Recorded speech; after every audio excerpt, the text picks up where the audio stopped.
Hi friends, welcome to my channel. Please subscribe our channel. Today let us know about Madam Kama. Bhekaiji Kama is remembered even today as India's first flag bearer who gave away all her riches and luxuries and fought for the freedom of the country.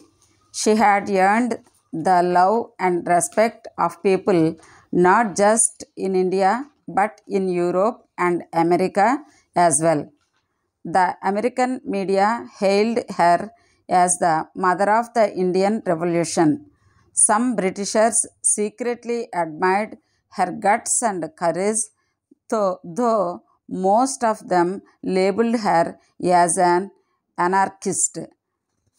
Gandhiji had once said, "A flag is a necessity for all nations. Millions have died for. It is necessary for us Indians, Hindus, Muslims, Christians, Jews, Parsis, and others to whom India is their home, to recognize a common flag and to live and die for it."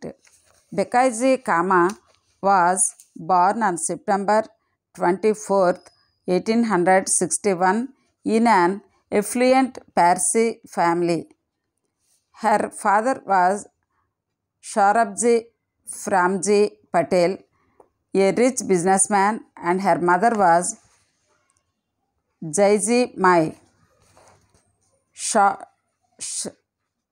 Saurabji was a broad-minded gentleman.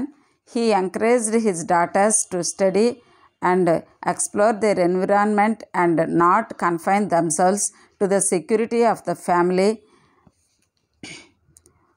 Bhiku, as she was fondly called, studied in Alexandra Girls' School in Mumbai and learned to speak many Indian and foreign languages. She was actively involved in India's struggle for freedom.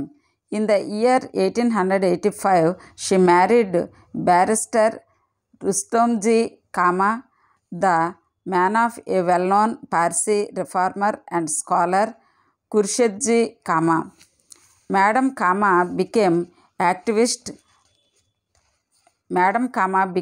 actively involved in social work during the plague epidemic which spread through Bombay like wildfire in September 1896. At that time, it was very unusual for a lady belonging to the rich and affluent strata of the society to nurse patients in a public hospital. But Madam Kama was a very courageous lady. She joined the Parsi Favor Hospital without consulting anyone. She would leave her home early every morning and return late at night. She saw the hygienic conditions in which people lived and because of which the plague epidemic thrived. She saw the inhuman treatment meted out to the common man. She saw the apathy of the British government. All this further strengthened her resolve to work for her country's freedom. Her husband did not share her views. There were major tiffs and arguments. Rustom Kama only wanted a happy and content married life with children, but Bhiku was not willing to settle down. There was a fire burning within her. She decided to part ways. "I cannot be what you want me to be. I can only be myself." Ultimately, she chose the path to free her country from slavery rather than stay at home and lead a family life. Madam Kama was greatly influenced by Dadabhai Nauroji and she worked with him for the Indian National Congress.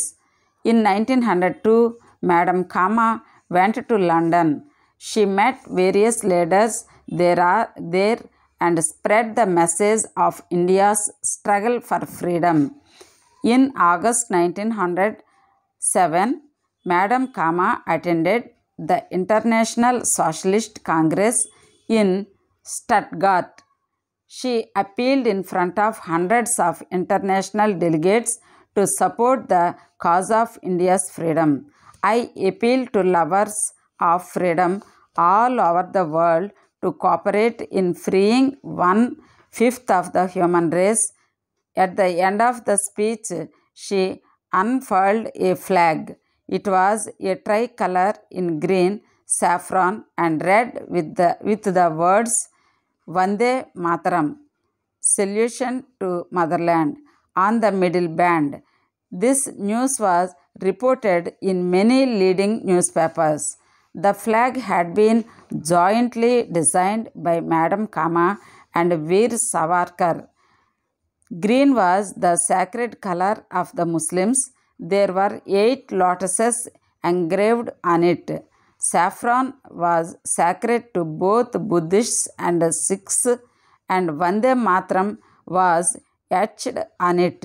Red was holy to the Hindus. It showed the golden sun on the left and the crescent moon on the right. These were symbols to represent the major communities living harmoniously in India. After this, whenever she lectured, she had the tricolor spread out behind her. While unfurling the flag, she would declare, "This flag is India independent. Behold, it is already born. I call upon you to rise and salute this flag of India's independence."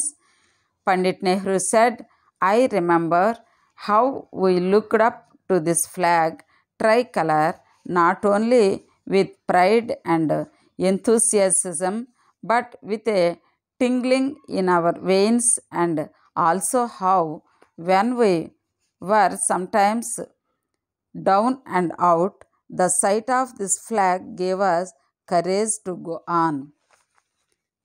The tricolor was officially hoisted on December 31st, 1929, December 31st, 1929, at the Lahore session of the Indian National Congress. The ultimate goal in Madam Kama's life was to fight for her country's independence. This she did with complete devotion. She did not let any difficulty prevent her from her commitment towards her country. She sowed the idea of peaceful resistance. Basically, we Indians are non-violent and peaceful. We hate violence and we do not want a bloody revolution. She firmly believed that India is a country of one nation, one language, one people. She organized the birth anniversary celebrations of Guru Gobind Singh, one of the greatest of the Sikh Gurus, in Caxton Hall, Westminster, London.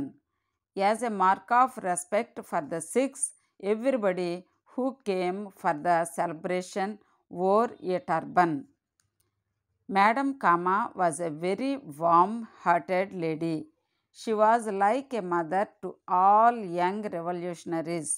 She inspired and supported each one of them. She was often seen sorting out differences among the various groups of young and enthusiastic freedom fighters. Her ability to forgive and forget is best seen when she nursed her brother during his last days in Paris, even though he had disinherited her. When she was in foreign land, she missed her country and motherland. Tears often came to her eyes when she remembered her home in Mumbai. It is said that she was very upset when somebody presented her a bunch of flowers because they reminded her of her house in Mumbai.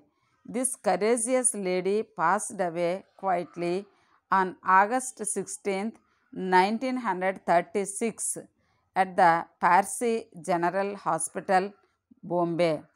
Not many people know about this great lady. A road in Mumbai was named after her in the year of her birth centenary in 1961. A postage stamp in her honor was issued in 1962, and a commercial complex in Delhi has also been named after her. She managed to achieve all this at a time when women were confined within the four walls of their houses. They were neither allowed to voice their opinions nor given due importance in the society.